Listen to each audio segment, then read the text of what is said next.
Well, that was U.S. President Joe Biden and former U.S. President Donald Trump trading blows over a 90-minute consequential debate in America's history. Both President Biden and Trump launched into the first debate of the 2024 election cycle at CNN's headquarters in Atlanta. Well, both the contenders sparred over various issues like economy, jobs, immigration, and the two wars that the world is witnessing today. That is the war in Ukraine and Israel-Hamas war. The debate, which just got over just a short while ago, it perhaps offers voters a rare side-by-side look at the two oldest contestants ever to seek the country's highest office.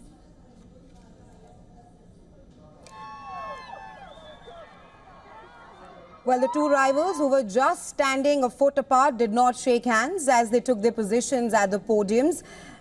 They will rather seek to reshape the political narrative as they battle over economic issues, foreign policy and international crisis. The country's immigration crisis also took a major portion of the debate, which lasted for 90 minutes at CNN's Atlanta headquarters.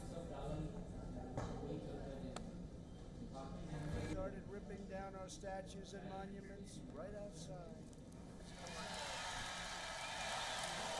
And for more on this and for more analysis on the U.S. presidential debate, we're now being joined by our correspondent, Susan Tehrani, who's joining us live from New York. We also have with us Mark Merowitz, who's a lawyer and political commentator and a professor at State University of New York Maritime College. Welcome to the show, both of you. I'm going to first start with you, Susan. The last time both Trump and Biden were on the same stage was in 2020.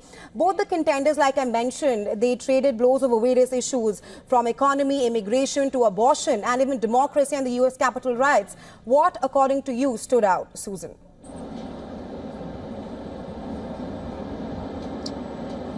I think the performance of both men is going to be very noteworthy, perhaps, dare I say, more than the policies that they outlined. There was some criticism online, also among analysts and focus groups, undecided voters, that the two men didn't focus on the future as much as perhaps voters wanted to.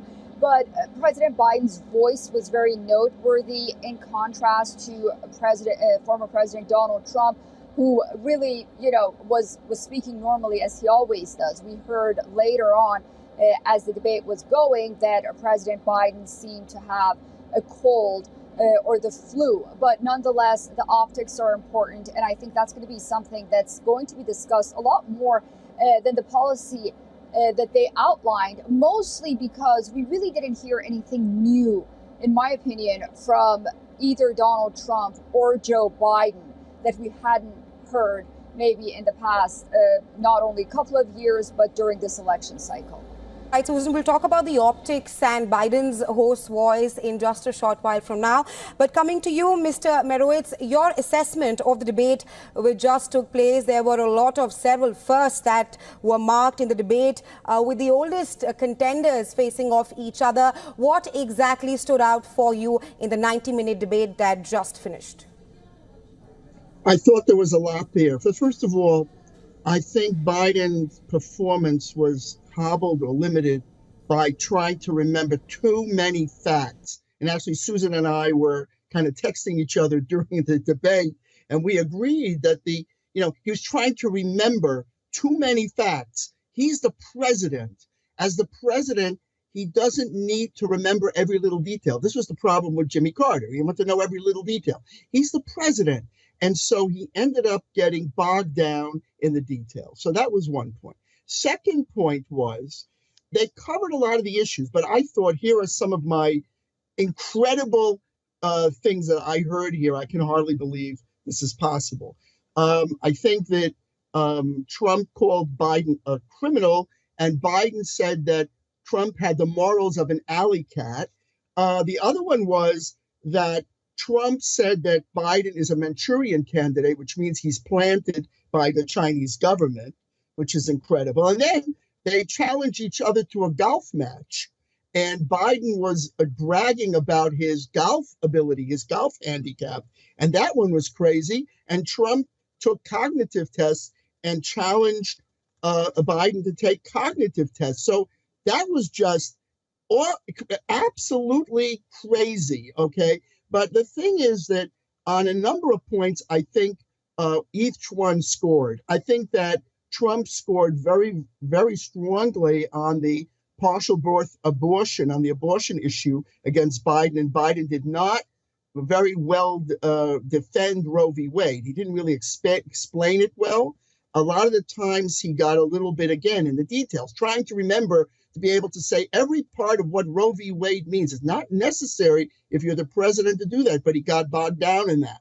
On the immigration issue, there Trump also scored some points in terms of, oh, look at the country, all these people are coming in. And then Biden, again, ineffectively defended himself. And in some cases, I think that, Trump did not do well, and that had to do with accepting the results of the election and the whole idea of what happens if you lose the election. And there I thought there was a tremendous problem. Of course, they hurled a lot of invectives against each other. They did talk about some actual issues like on taxes and Social Security, and that was a very understandable dispute between Democrats and Republicans. Republicans like Trump want a tax cut, and Biden says there shouldn't be one. And the other thing is kind of like, which Susan says very important about the future.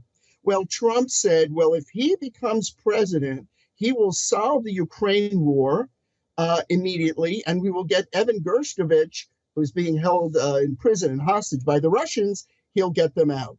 And that about the Ukraine war, I thought they had a very spirited discussion as well. Again, the one thing I thought that didn't get a lot of coverage here, and this was CNN's fault, I think, basically. Some of their questions, I think, were absolutely not very good. Climate change, okay, for this debate, I just don't see that. They should have talked more about China and China's influence in the world. That is one of the biggest issues in the world today. They talked about World War III, but they didn't really drill down on that. Also, a lot of statements were made about Charlottesville and that President Trump called the soldiers killed at Normandy suckers and losers and so forth, and they hurled invectives back and forth. I thought that was really not becoming in a presidential debate. And again, it's a question of who you believe and who said what. Right. And so they kind of went up high when they talked about taxes, Social Security, and some issues. And they went very low ball when they started attacking each other and starting to, Biden saying, well, I've had a 6 handicap in golf. Right, Who Mr. Merowitz. cares?